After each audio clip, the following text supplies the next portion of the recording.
الحمد لله رب العالمين، والصلاة والسلام على أشرف الأنبياء والمرسلين نبينا محمد وعلى آله وصحبه أجمعين. أما بعد، لتفسير ولترجمه بدرس كي من بسورة القصص كي لياو بشلم سبارك سورة القصص أو بدي سورة كي الله سبحانه وتعالى موسى عليه السلام واقعا تفصیلا بیان کړی دا او ماغه واقعا موږ بیانوله چې موسی علیه السلام کله چې پیدا شو نو په څه طریقه باندې الله سبحانه وتعالی د هغه حفاظت وکړو او د هغه مور ته الله سبحانه وتعالی دا خبره په زړه کې واچوله چې کله ته په ده باندې یریږي نو دې دریاب ته غوځاره او دغه شان هغې دریاب ته غوځار کو او موسی علیه السلام په صندوق کې پروت و چې هغه ورسېد د فرعون کور ته. هلته د فرعون بیبي چې د آسیا د هغې په سترګو باندې موسی علیه السلام ډېر خوږ ولګېدو نو هغې فرعون ته وویل چې موسی علیه السلام مه وژنه، لا تقتلوا د موجنی عسى ينفعنا، یا به موږ له فایده راکړي او یا به ترې زوی جوړ کړو. دغه شان موسی علیه السلام د فرعون په کور کې لوی شو، بیا الله را واپس کو خپلې مور ته، ځکه چې هغه د بلې زنانه پی نسکل نو خور یې ورته دا ووایي چې ما ته یو کور معلوم دی چې هغه به دله پی ورکوي او د ده خیر خوا وي. الله سبحانه وتعالی واپس کو مور ته، هغې به وله پی ورکول. کله چې موسی علیه السلام ځوان شو او ښار ته ننوتو د غرمې په وخت کې او دوه کسان وران شوي وو د یو بل سره، یو قبطي او بل د بني اسرائیلو نه و. موسی علیه السلام هغه کس له سوک ورکو کوم چې قبطي و، نو هغه مړ شو د هغې د لاس. بیا موسی علیه السلام یریدو چې فرعون به خبر شي، او فرعون خبر شو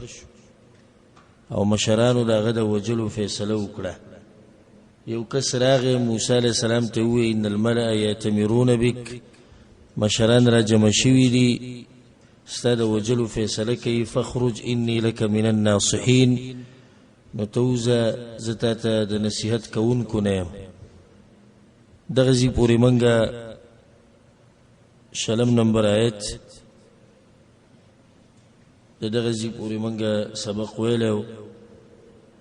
د هغې نه بعد بیا موسی علیه السلام ووتو د هغه مصر نه او چېرته لاړ او څه واقعه ورسره راپېښه شوه هغه الله سبحانه وتعالی بیان کړې ده.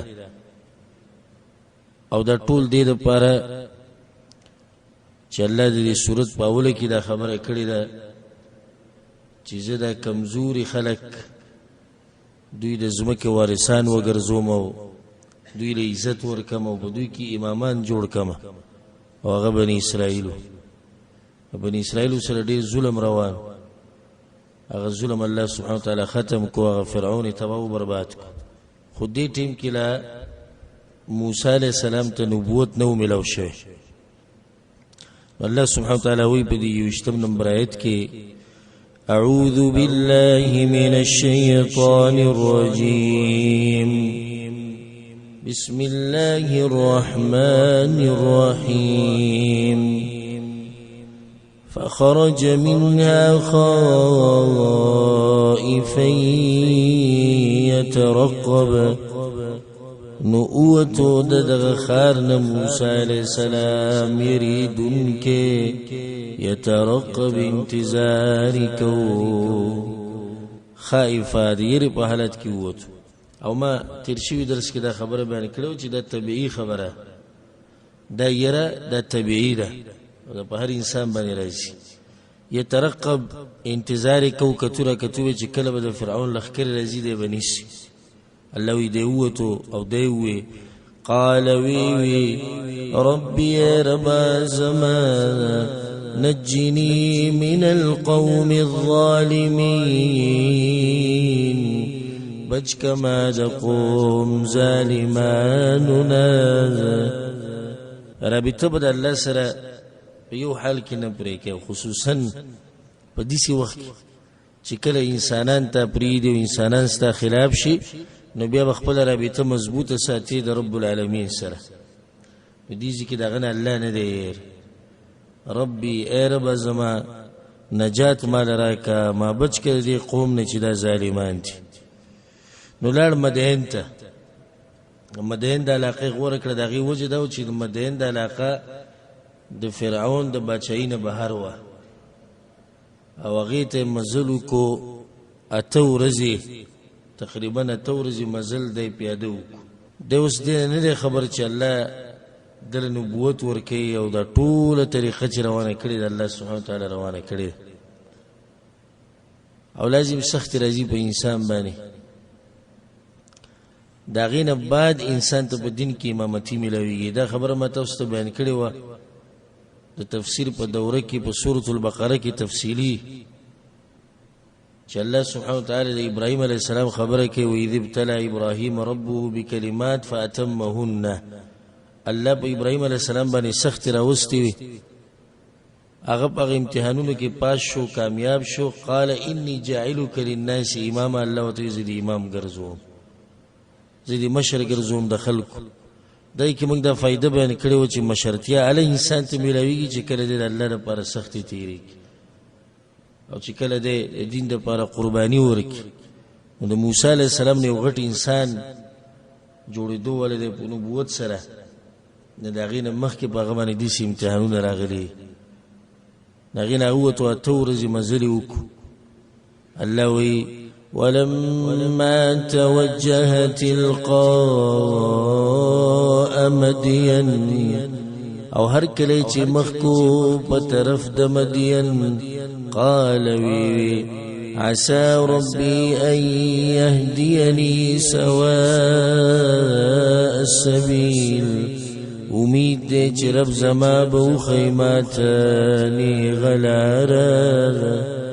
غلاره د شي د مدین ځکه چې ته لاره نه معلومه او په هغه طرف باندې دی ووتو نو امید مې د الله نه چې ما ته به لار وښیي یوازې دا سفر موسی علیه السلام کړی او دم دلیل دی د هغه په زړورتیا باندې او د هغه په شجاعت باندې او دا اوچت اوچت کسان چې دی الله سبحانه وتعالی په دوی کې د بادرۍ او د شجاعت ته صفت اچولی وجه دا چې د دینداري کول دا د کمزوري سړي کار نه دی کمزوري سړی دومره دینداري کولی شي چې د سره تعلق ساتي بس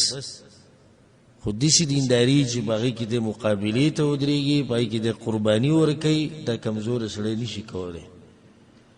دا هغه انسان د یوازې سفر څه ته وي دی به د فرعون مقابلې ته ودرېږي دا هغه انسان مقابلې ته به دی ودرېږي چې هغه وایي زه انا ربکم الاعلی زه ستاسو لوی رب یم او دغه مقابلې ته به د انسان یک یوازې ودرېږي نو دلیل دی د په شجاعت باندې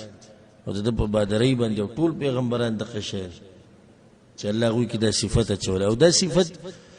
یعنې داسې نه دی چې سړی په ځان کې به پیدا کړي څه کارونه به وکړي دا وکړي پیدا شي نه دا د الله ورکړه ده ته کوم شي یو سړی که نه بزدلی یریږي نو که دی د بزدلي او یره ختمول غواړي دا نشي ختمولی ځکه چې دا د ده په پیدایش کې د سره دا خبره راغلې ده او کم سړی چې زړوري که ته د ده نه دا زړورتیا ختمېده دې نه ختمېږي ځکه چې دا یو صفت دی چې الله په انسان کې دننه واچي نو اوچت نعمت دی چې الله چاله دا نعمت ورکړي دا په موسی علیه السلام کې و 8 ورځې سفر هغه مدین طرف ته کړی دی او دغه به وی امید دی چې الله به ماته نیغه لار وښیي یو واقعه منځ کې راله الله هغه بیانوي ولما ورد ماء مدین او هر کله چې ورسېدو اوبو د مدین ته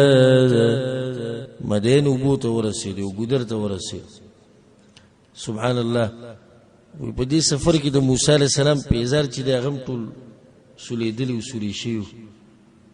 او په بد حل باندې و او چې وې کتو نو یو ځکه ګودر دی اوبو نو چې لاړ بشم اوبه به موس کمو اکثر د دې ګودر سره خوا کې سوري موري خلک ورته کینی نو هلته به کښېنم او د سوري نه به فایده واخلم الله وی دې چې ورسېدو وجد عليه أمة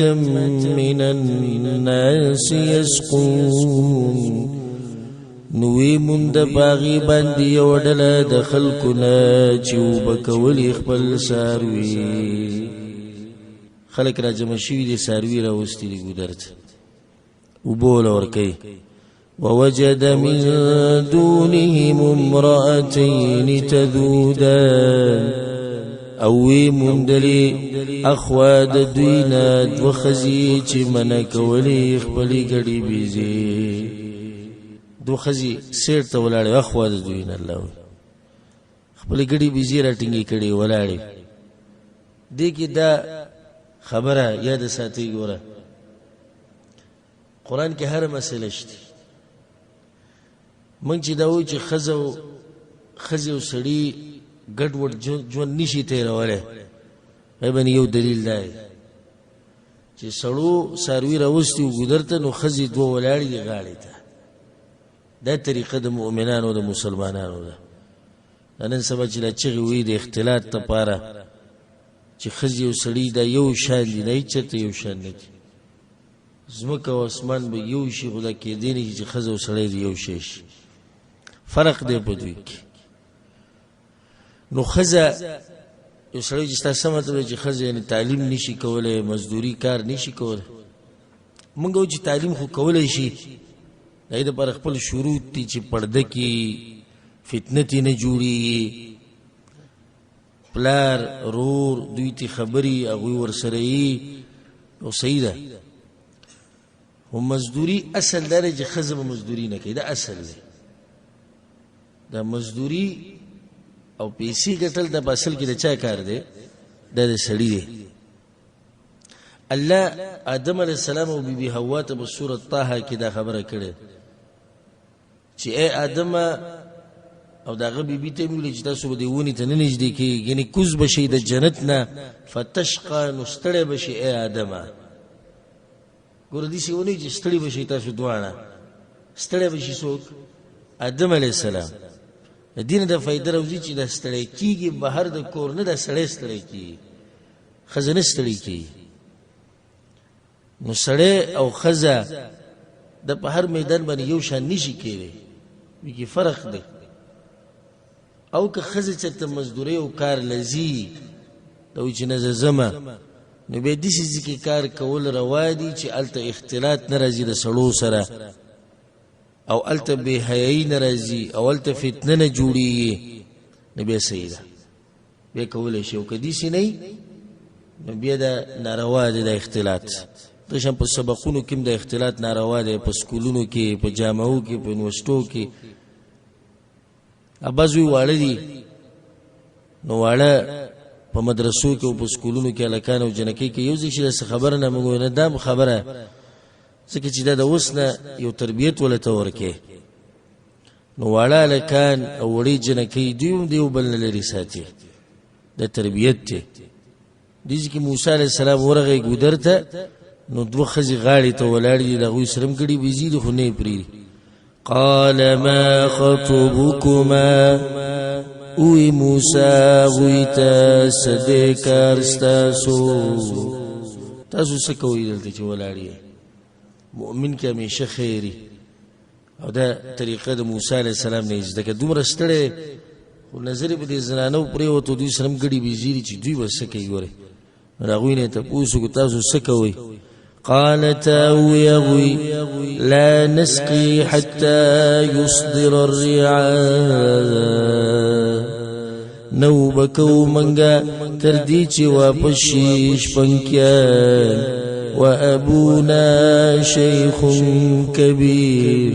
او پلار زمنگا بودا زور دے منگ دا وقت پوری دا ساروی نشو پرې خو دی ګودر ته چې څو پورې دا شپنکیان نه یې تللی سړي نه یې تللی دوی چې لاړ شي بیا مونږ هغه ساروي اوبه کوو نو دا خبره ورته د ځان نه وکړه چې پلار زمونږ بوډا دی دې کې بله فایده واوره یعنی دوی باندې خو بیا دا خبره واردې ده چې تاسو څه کوئ، نو پلار به م راغلی وای که نه. نو هغو جواب وکړو چې پلار زمونږ څه دی، بوډا دی، پلار زمونږ بوډا دی، هغه د کور نه نشي راوت. مفسرینو په دې کې اختلاف دی چې دا څوک دی. اکثر مفسرین دا وایي، او امام شوکانی رحمه الله دې نور چې دا شعیب علیه السلام دی او د دواړه د هغه لونه وي. نو چې کله هغه دا خبره واورېده نو فسقا لهما، نو اوبه کړل دواړو لره څاروي. اګړې وزې ته بوتلې، مؤمن کې دومره خیر یې همیشه دې ته ونه کتو چې ستړی یم، زه به بد حل یم، څوک یې پېژني نه په دغه ځي کې، خپل خپلوان یې هلته نشتي، خو د خیر ښېګړې کار. رسول صلی الله علیه وسلم ډېر حدیثونه د هغه نه په دې باب کې نقل لي چې غوره مؤمن هغه دی چې د هغه د لاس نه خلکو ته خیر رسي. کله چې ته په لار روانې یو مؤمن ویني، مسلمان ویني، او هغه ته څه مشکلي، ګاډی ورته خراب وي، سامان اوچتوي، بل څه کار کې لګوي، نو د هغه سره مرسته کوه. دا د خیر علامت دی، او دا په دې خبره باندې علامت دی چې دا سړي کې الله خیر اچولی، نو په ځان کې دا اوچت صفت پیدا کړي. په دغه حال کې چې دومره ستړی اته ورځې سفر تقریبا هغه کړی پیاده، نو هغه دواړو له ابیزي ګړي چې دی نو هغو له اوبه ورکړي. ثم تولى إلى الظل، بیا لاړ واوړېدو سوري ته. الله وی لاړ یو سوري ته کېناستو. او بیا دا د مؤمن بله طریقه ده چې ښېګړه د هغوی سره وکړو، خو بیا دا نه چې ښېګړه زباتي او تاسو کوم ځای کې اوسېږئ او دا څنګه او دا دلته نه ایسوم، بس هغو ته ګډې بیزې پرېښودې. الله وی دی لاړ به خپله سوري ته کېناست. دې ځای کې دا فایده چې د پردو ښځو سره بغیر ضرورت خبرې هم نه دي پکار. د ضرورت خبره دا وه، تاسو څه کوئ؟ هغوی موږ دا کوو، موسی علیه السلام له خدمت وکړو، ګډې بیزې ته پرېښودې ولاړ دي. د دې نه زیاتې خبرې ورسره موسی علیه السلام نه دي کړې، او نه مناسب دي چې انسان د پردۍ ښځې سره خبرې وکړي ډېرې. دا د ضرورت خبره کولی شي سړی، خو دا چې تعارف او ګپ شپ د دې نه منع راغلی ده. الله وی دې په سوري کې کېناستو او دا خبره وکړه. فقال نووی رب إني لما أنزلت إلي من خير فقير، یقینا زهغ ست چې تی را لیږي ماته د خوراک نه محتاج یما. وږی شی و ډېر، وی الله ته چې څه راکړې زه ورته محتاج. دا خبره د یوې پکې واورېده، دا خبره د چې دا سوال کو الله ته، نو دې پکې دا خبره واورېده چې دا سړی غریب دی او څوک یې نشتی، مسافر معلومي. دوی چې کور ته ورسېدي نو نور کله خو به ناوخته کور ته راتلې، په دغه ورځ باندې دوی وختي کور ته ورسېدي. چې څنګه کور ته ورسېدي پلار دې تپوس دا څه قصه یې تاسو نن وختي راغلی، نو هغوی ورته تفصیل بیان کو چې داسې یو نیک انسان و، هغه راغی زموږ نه یې تپوس وکړو، نو هغه بیا دا کار موږ له وکړو، موږ زر راغلو. او ته ښه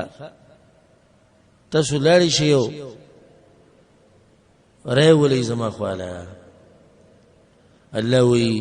فجاءته إحداهما، نورالا پدپسی وزنانا دا غدوانونا، تمشي على استحياء، چروانوا پحیا باندی. الله ویرالا پحیا سر، لك عمر بن الخطاب رضي الله عنه ویرالا خپل صادر کې برقه کې پټه، هغه دې سينو ولاجه خراجه، چې کور ته ډېر وزي نه نوزي بازارونو کې ګرځي. الله عمر بن الخطاب هغه دې زنانه نه وي، رالا لو على استحياء، د اوچتي زنانه پته لګي، په په سورۃ الاحزاب کې موږ سره تیر شوی دا خبره چې الله وی اے پیغمبر خپل بیبيانو ته وای لونو ته وای د مسلمانانو د خزو ته وای چې په ځمانه سره واچوي غټي غټي صادري ذالک ادنى ان يعرفن فلا يؤذين الله وی ځکه چې بیا به پته لګي چې دا خزه درنه خزه د سوق به نه تنګي د درنی خزي پته لګي د اصلي خزي پته لګي او بدايت ساتي ګوره خزه چې څنګه یې د خپل کور ترجمانی کوي کستا خزه ستا خور ستا لور ستا مور هغه به پردګي کوي نو ته په یادېږي دا زنانه چې څوک په بازار کې ویني دا واضح خبره چې د کور سړی دي سي دي او درنه خزه چې څوک ویني دا غینه واضح دي چې د کور سړی سي دي درنه دي او سړی دي نو دوی له پلار تربيت ورکړو دا خو عام سړی لونه نه دي کنه او دا چا لونه دي الله يراله يوا تمشي على استحياء موسى عليه السلام قصور الى جناس دارال سبحان الله الله تسوي دعاء کی سوي الله چې تسرا کې زما ورته ضرورت ته الله ولو صور کوي ګور دعاګانی د الله نه چې غواړي نو امید او یقین ساتي چې الله قبلي وی ورته قالت ان ابي يدعوك یقینا زما پلار تا غواړي علماء وجل الصبر وچته زنانه دي سیوري چې تر عزیز زمون کړه یا زمون تاسو سره کار دی نو د دې لپاره چې موسی عليه السلام څخه شک ونه کیه بل څوک نو ډایري کوته زما پلار تا غواړي ځکه زنانه خو دې نه کوي چې ته اعتراضه زنانه څه کار دې غواړي خو زما پلار تا غواړي ولی ليجزيك أجر ما سقيت لنا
او دې جنې ته ټول عمر لا دا خبره په کور کې بیا کوي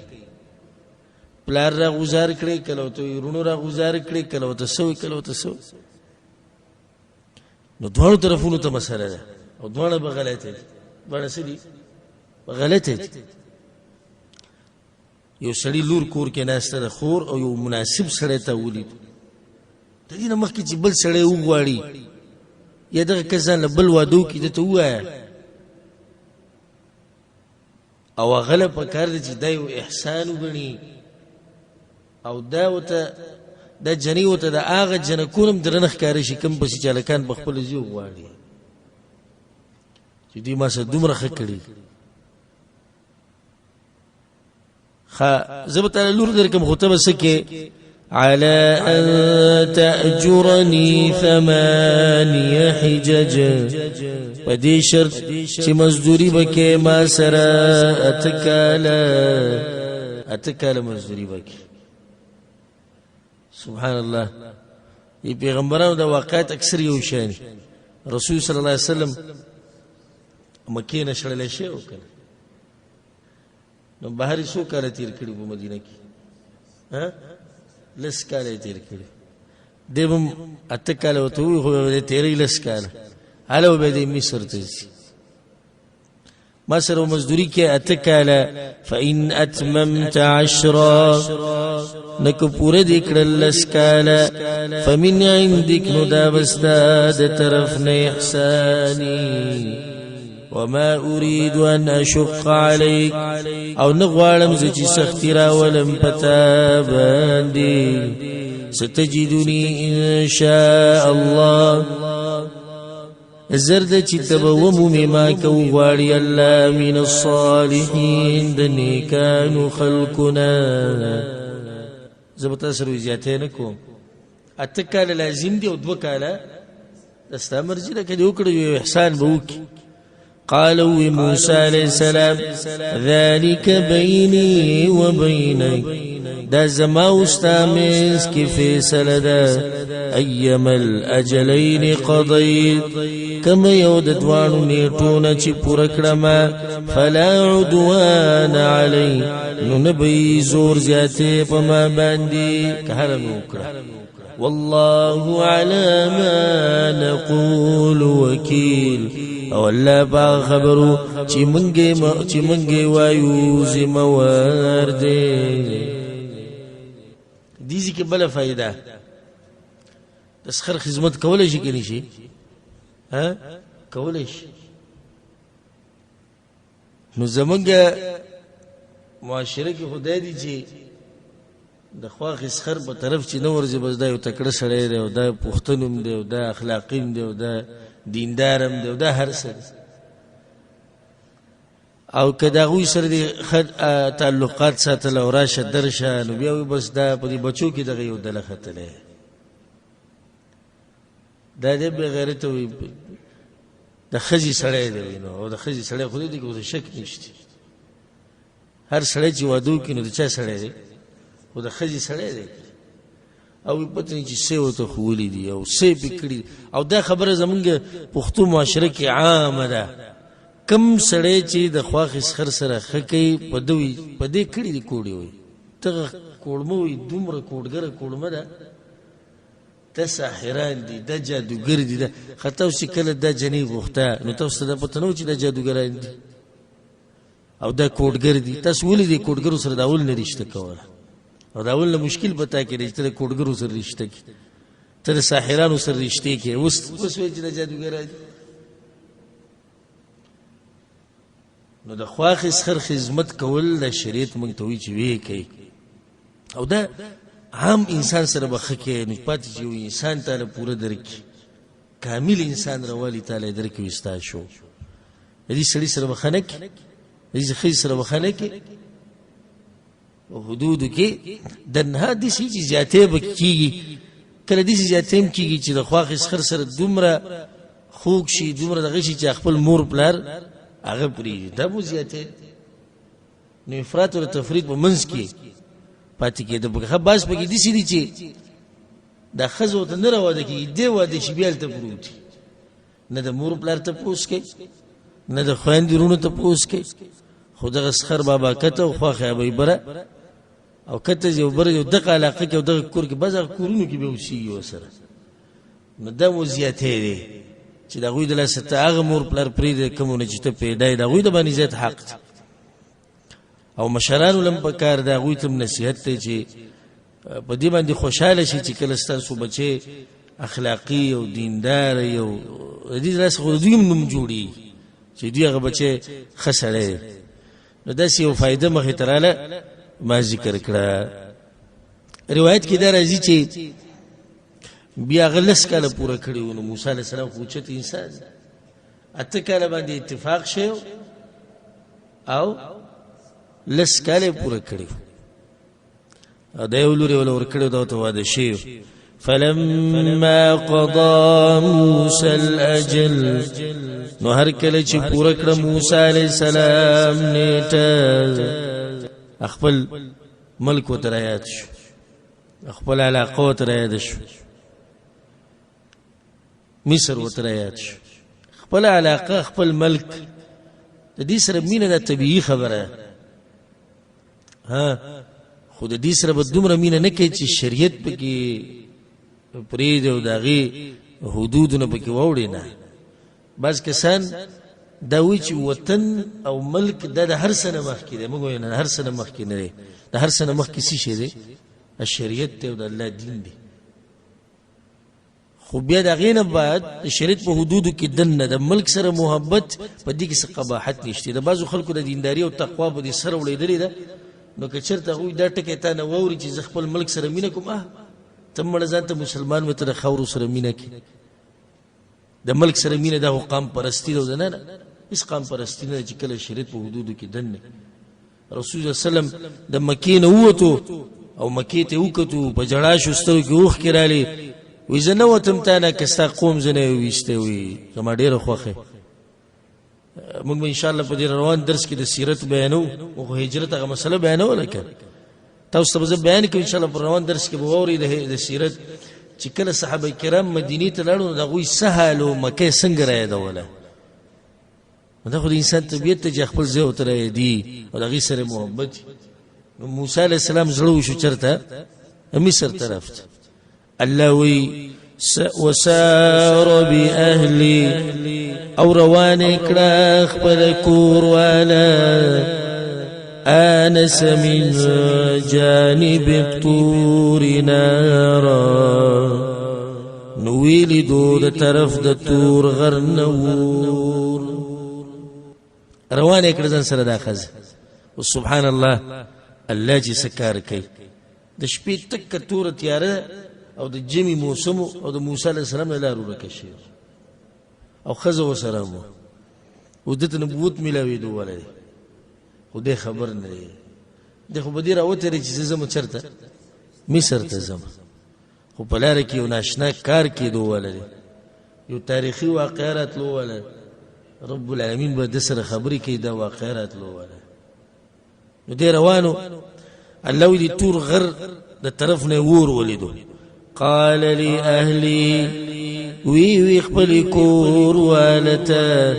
امکثوا ایثار شئ تاسو دلته. امکثوا دغه د جمع دپاره راځي داسې ورته ونه وایي چې ته ایثاره شه څه ورته ووایي تاسو ایثار شئ. د ښځې سره د کور والا سره خبرې هم چې انسان کوي نو ښکلې او ښایسته خبرې پکار دي. زموږ دغه لور وې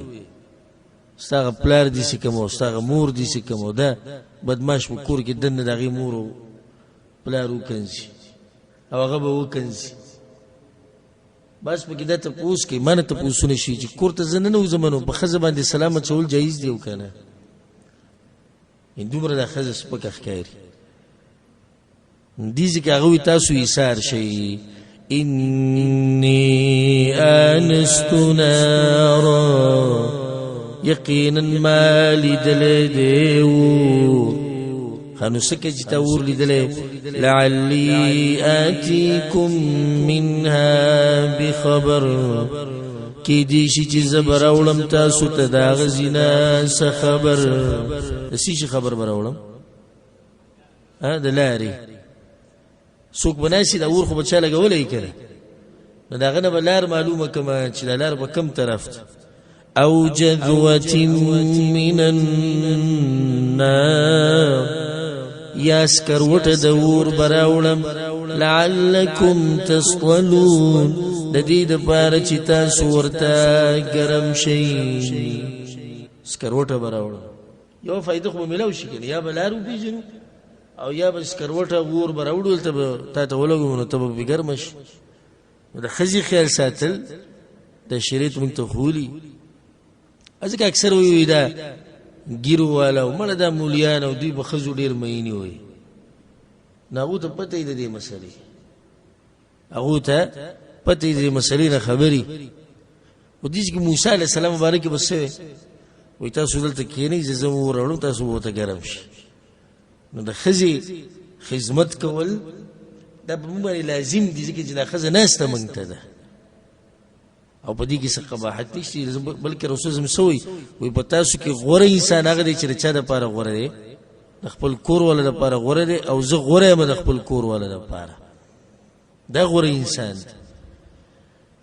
روان شو موسی علیہ السلام خبر نه چې مخ کې وسکی فلما اتاها نو هر کله چراغ دی غیتا غزیت ورس نودي آواز ورتوشو من شاطئ الوادي الأيمن آواز ورتوكلشو دغاري دكندي دخي ترفنا في البقعة المباركة فزمكا بركتك من الشجرة دوني دترفنا يعني دغ طرف ونوا ونی आवाज نه دی کړي د ونی د طرف نه आवाज راغی اي موسی چې موسی عليه السلام اریان ودرې چې دا سوق دی او دا आवाज او دغه ور نو دغه نور رڼا وا आवाज دا وشو إني أنا الله رب العالمين يقينا زال لا يما رب مخلوقاته وسورة طه كده رزي الله تسوي بلا بيزار خپلو بس ځکه چې ته په پاکه ځمکه باندې ولاړ او بيوت الله وزستعربي إنني أنا الله لا إله إلا أنا فاعبدني زما عبادت كوا مخكوت الله وأن ألقي عصاك أو غزارك خبل أمساوي غزارك ويتاسر چيدا موسى عليه السلام سر بيو أمساو دا بدان سر گرزوله سبحان الله بسورة طه كرازي الله ورتوي وما تلك بيمينك يا موسى موسى دا بده خیل اسکری سینی ویلی الله دا غبطه وامساو جده سود قال هي عصاي يا الله إذا زمان مسار أتوكو عليها بدي بندي زدد لغو وأهش بها على غنمي بزوغدو لبي پانی را شکوم ولي فيها مآرب أخرى يا الله نور بكم ديري فايدي جوي سبحان الله لأنه كان خلق جزي وغٹ انسان دی ګور الله وسره خبرې کې امسا لاس کې نه ولې خدای امسا امسانو چې بوډاوالي د لاس نه ولې بلکې دا عادت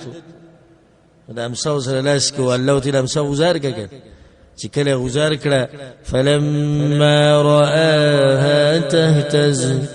نو هر کله چې ولید چې خوځيږي کأنها جان گویا کې دا نره ماری ولا مدبرا وولدوا شاكونك ولم يعقبوا شاتين كتل هم سيج گزار کړه د مر په شان خوځیده ولا مدبرا لوي وولدوا شات بالکل به شات کتوم نو ویری دي چې داسې قصه ده د امسانه مار جوړ شو الله ورته ووی یا موسی اقبل را مخامخ شه ولا تخف وميريغا انك من الآمنين یقینا تدا امن والونی ایسوکم تا تسنی شوی رازا میری زله لگ پارام شو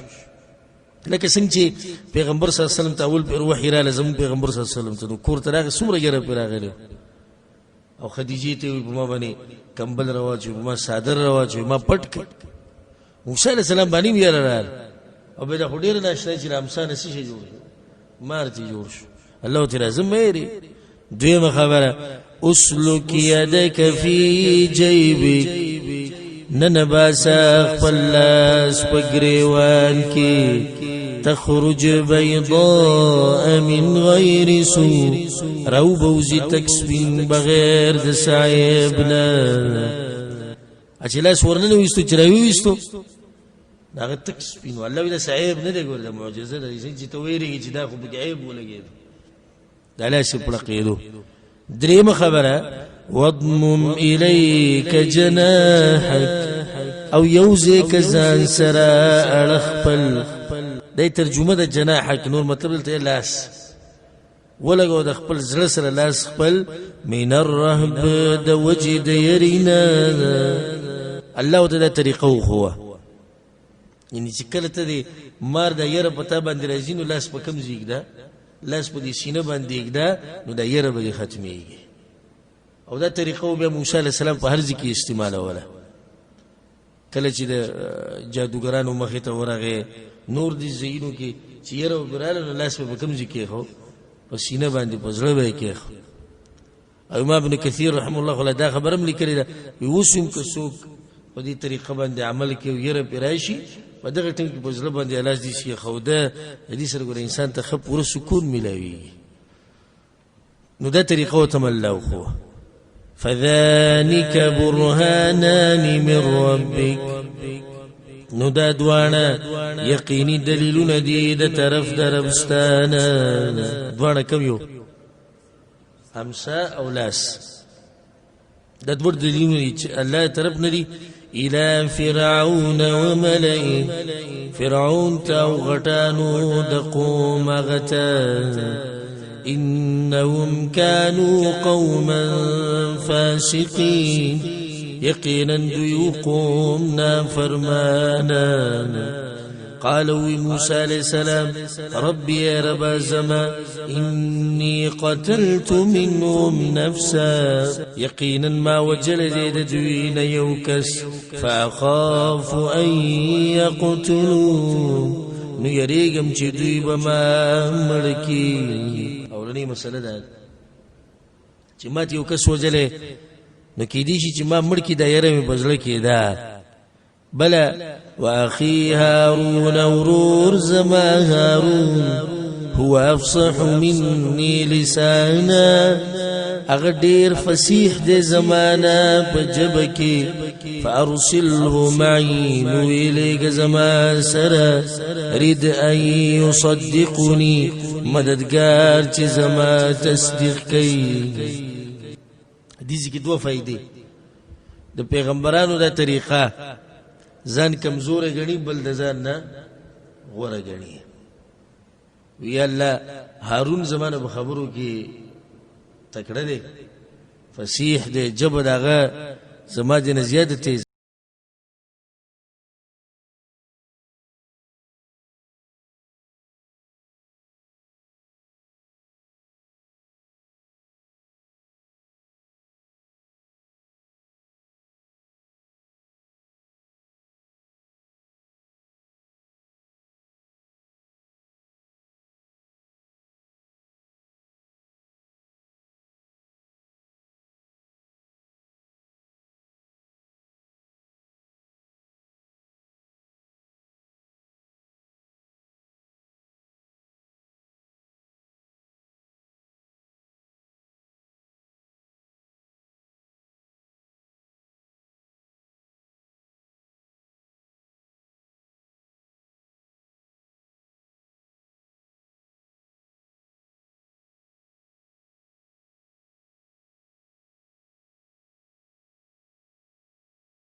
او هغه څوک چې ستاسو تابعداري کوي